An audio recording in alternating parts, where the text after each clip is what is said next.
One arm pull-ups destroyed my body. If I can prevent just one of you from watching making the same mistakes that I did, I'll be a happy coach. Because when I first unlocked this skill many years ago, I paid the price with extreme elbow pain. It really sucks because it affects all of your training.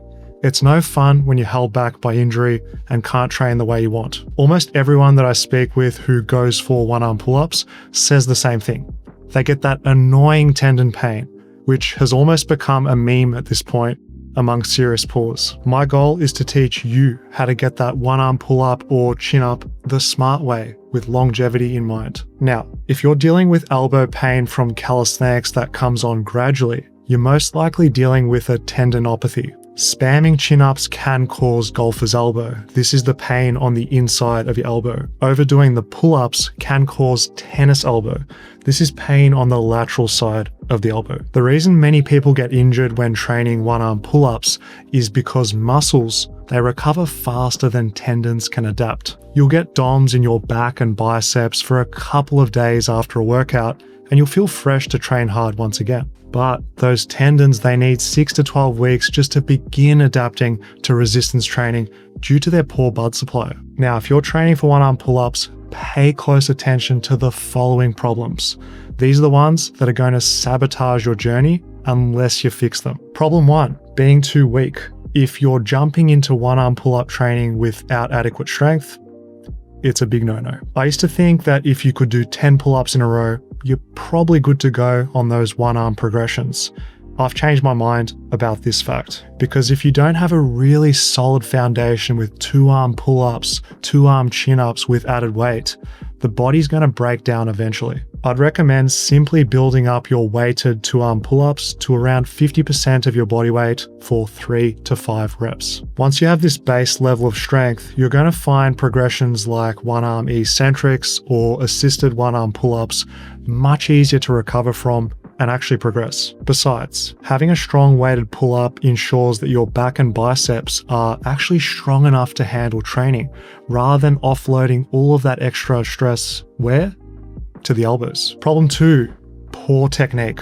Using bad form is one of the biggest culprits for pain. This mistake is so common on all types of pull-ups, weighted, archer pull-ups, assisted one-arms, etc. Almost everyone does this when training low reps.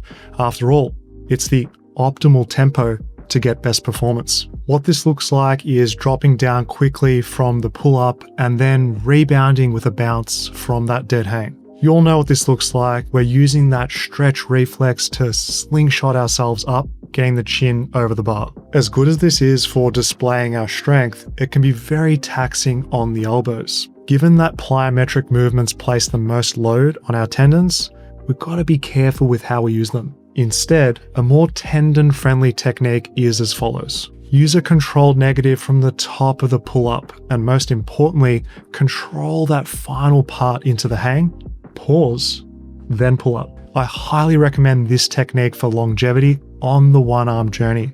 Controlled negatives, there's something that I wish I started doing from day one.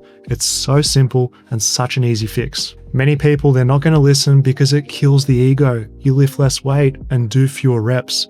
But health and longevity are more important than one good workout. Take it from someone who's been doing calisthenics for 16 years. Problem 3, frequency.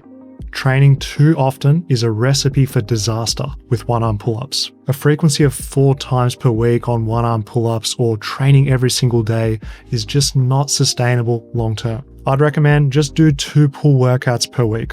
One day focused on weighted pulls plus accessories, and the other day focused on assisted one-arm progressions plus accessories. The body needs a good 48 to 72 hours to recover between these hard elbow sessions. The stronger that you get, the more important restraint becomes, because at an advanced level, a single workout can stress your body so much more that rest days become almost as important as training days. Calisthenics isn't about just doing more and more hoping for progress. It's about choosing the correct exercises and routine for your level. Just get our complete calisthenics programs at fitnessfaqs.com. We'll take out all the guesswork for you. I'll be your coach and guide you every step of the way. Top link in the description. Problem number 4 is not listening to your body. and I'm absolutely guilty of doing this myself. I'm very driven in my training. I want to progressively overload every session and beat my previous numbers. The problem is when you get early signs of overuse start showing up and you just push through them anyway, that's no longer discipline.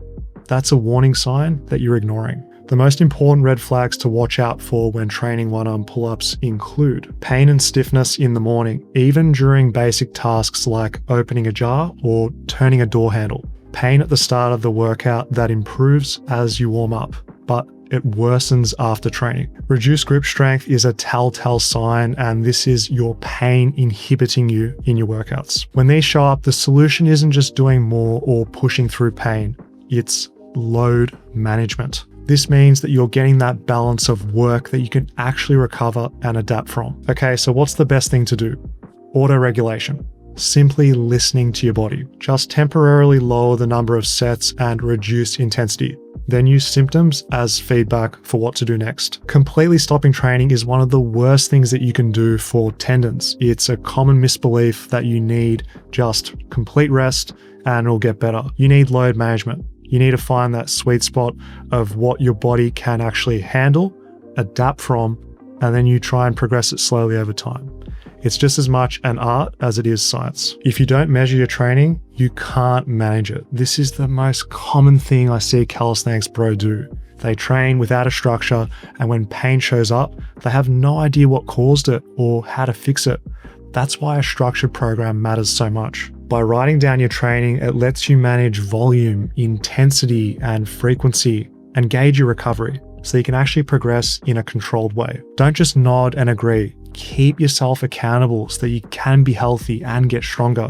Your body is too precious to leave up to guesswork. Another problem is doing one-arm chin-ups on a bar with that supinated grip. This variation has cooked more elbows than I care to count, myself included. On a straight bar, your hand is locked into one position. This fixes your forearm rotation and it forces your elbow and shoulder to adapt to the bar, even if that position doesn't suit your anatomy. Under one-arm loads, that restriction massively increases stress on the elbow tendons. To do these pain-free, you need exceptional strength, solid shoulder and forearm mobility, and a lot of patience with progression. Most people are missing at least one of those, often all three. Instead, I would use rings for all of your one-arm training. Rings allow that natural rotation through the wrist, elbow, and shoulder as you pull, which spreads more of the load across more tissue instead of concentrating it in one place, being the elbow. Simply changing the equipment is going to mitigate that injury risk quite a lot,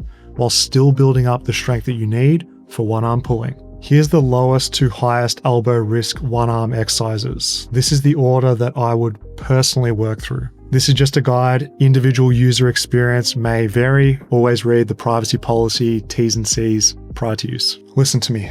One-arm pull-ups, they require a strategic approach if you want to unlock them without destroying yourself in the process. You can trick your nervous system into getting strong fast, but tendons adapt slowly, and the body always keeps score. Calisthenics, it can be really complicated. Fitness FAQs makes it simple. Click here to get smarter, stronger, and sexier.